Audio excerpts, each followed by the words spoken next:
Welcome to the Ducks Unlimited podcast, the only podcast about all things waterfowl. From hunting insights to science-based discussions about ducks, geese, and issues affecting waterfowl and wetlands conservation in North America, we bring the resource to you.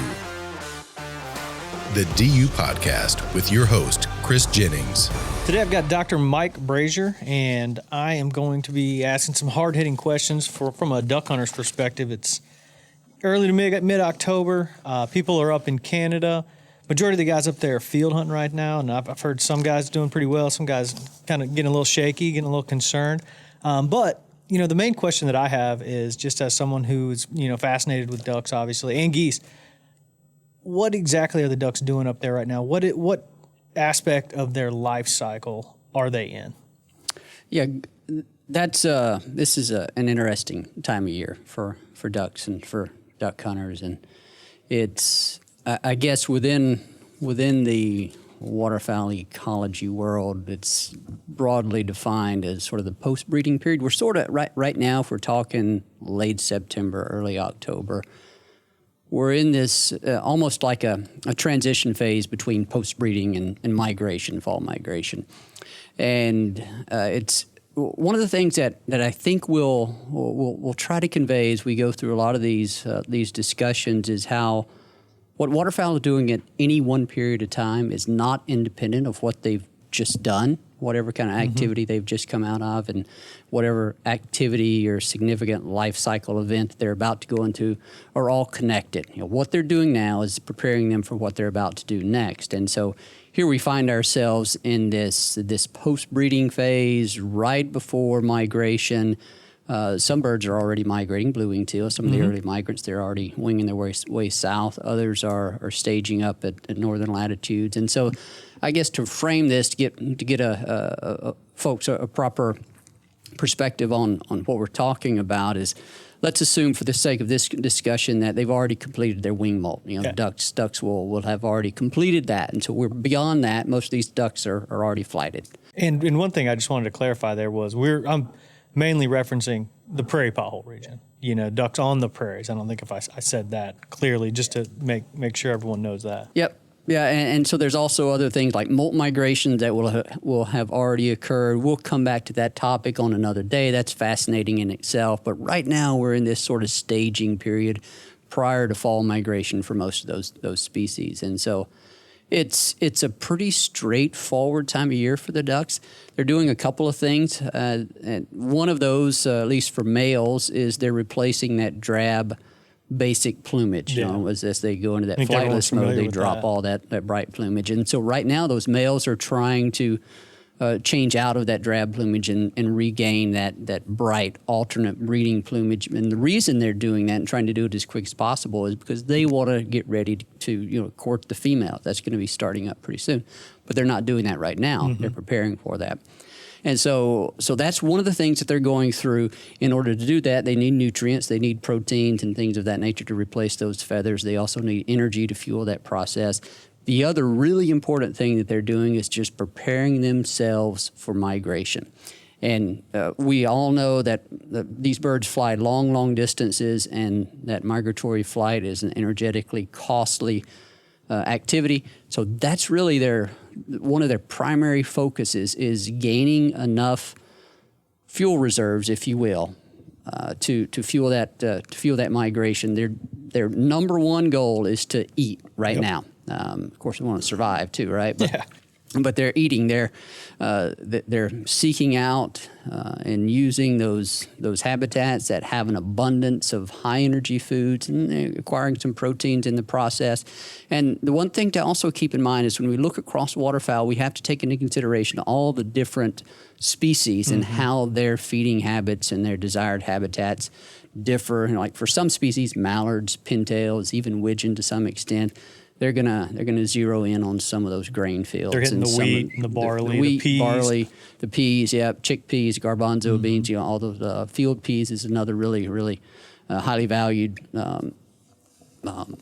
type up there, food item that they go after, and so you'll see them pouring into those. But there are also those species that don't field feed so readily. They're what we might call our obligate wetland species, the blue-winged teal, the Green-winged teal, to some extent, they're actually one of those species that will field feed, but they'll also take to wetlands quite a bit. But gadwall, shovelers, and then, of course, your diving ducks as well. They're not really field, but they're all doing the same thing. They're seeking out those high-energy foods, those wetlands that provide, or fields or dry fields that provide those high-energy foods. And it's this activity that we refer to, ornithologists refer to as, and I guess just ecologists in general, hyperphagia, with hyper sort of meaning a sense of heightened, and phagia means to eat, so hyperphagia. They're eating a lot. That's really what they're trying to do, is acquire as many calories and nutrients as they can to complete that molt, and then to pack on the fat so that they can make it south once they finally do start to migrate. Be the first to know when ducks are on the move. Sign up for DU's waterfowl migration email alerts and receive ongoing in-depth updates on the latest habitat conditions, weather changes, and hunting reports for your flyway. Visit ducks.org/migration alerts. It's just like like you see on Twitter and Instagram when the fat bear syndrome, the fat bear time of year, September, you see these big pictures of big fat bears who are just stockpiling food. It's the same concept. And it happens with fish as well. As they're about to go into winter, they need these fat stores to either withstand the cold temperatures or fuel migration. And that's one thing that we've seen through various studies, is that as you go from October to December, body masses of various duck species, waterfowl species will increase, demonstrating that they're packing on the fat in anticipation of that migration. So that's really what they're after. Interestingly, we can talk about this sometime later. Once they get to about December, there seems to be a decline in that body mass, and there's some sort of evolutionarily or some adaptation for that. And like I said, we can talk about that a little bit later on. You kind of mentioned, episode. And I'll just go back to mention, like, hunters who are up in Canada now, they're seeing huge flocks of mallards, pintails, like you said, maybe widgeon, even potentially green wings who are feeding in fields, geese the same way. But then look in the other direction, there could be big flocks of gadwalls, and they're working the wetland, these little isolated wetlands or large wetlands, where divers as well. And that's kind of what people are seeing. This is the process. Now, we've all seen these big flocks, but this is a good example for, our listeners out there. And they're looking at it and they can recognize exactly what these ducks are doing, exactly. And I think that's a good point, just to point out that when you're out there looking in big flocks of birds, that's what they're doing. Yep. And that's great. Now, we did not touch on geese. Yep. Geese are probably doing the same exact thing, Geese just are a little bit different. Yeah, they are. They're going to be doing exactly the same thing, but they are going to be much more attracted to those agricultural fields. It's the same thing. They're putting on reserves, putting on fat reserves to fuel their migration, and so that's. You want to be, if you're out hunting birds, and this is pretty constant throughout the non-breeding period. You want to be where the birds are, where the birds want to be. In this time of year, especially, they want to be where the food is rich, where the food is energy dense. Whether we're talking gadwall, teal, geese, they're all kind of after the same thing, is a lot of food. And so, as they go through this sort of pre-migration phase, they're going to put on those fat reserves, and then another topic that we can talk about later on is kind of what happens right before they migrate. It's termed Zugenruhe. It's a German word. It means migratory restlessness. It's a phenomenon. It's pretty interesting, actually, how they discovered it, how they tested for it, and confirmed it experimentally.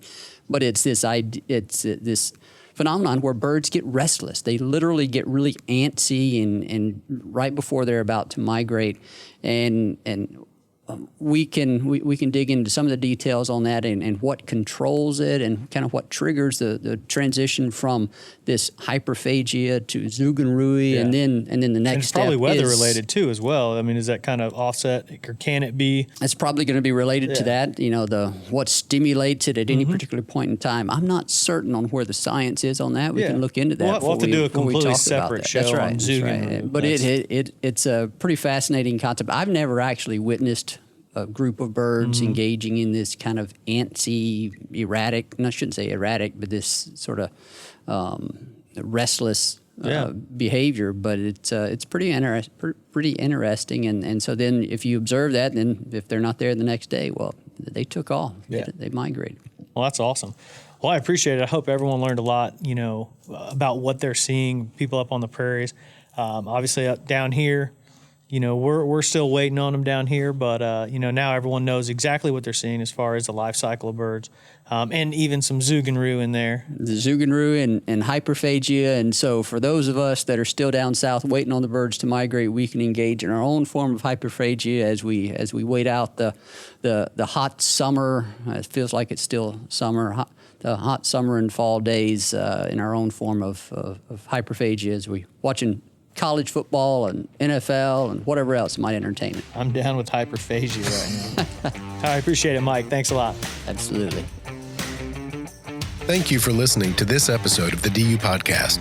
Be sure to rate, review, and subscribe to the show, and visit www.ducks.org/DU Podcast for resources based on today's topics, as well as access to more episodes. Opinions expressed by guests do not necessarily reflect those of Ducks Unlimited.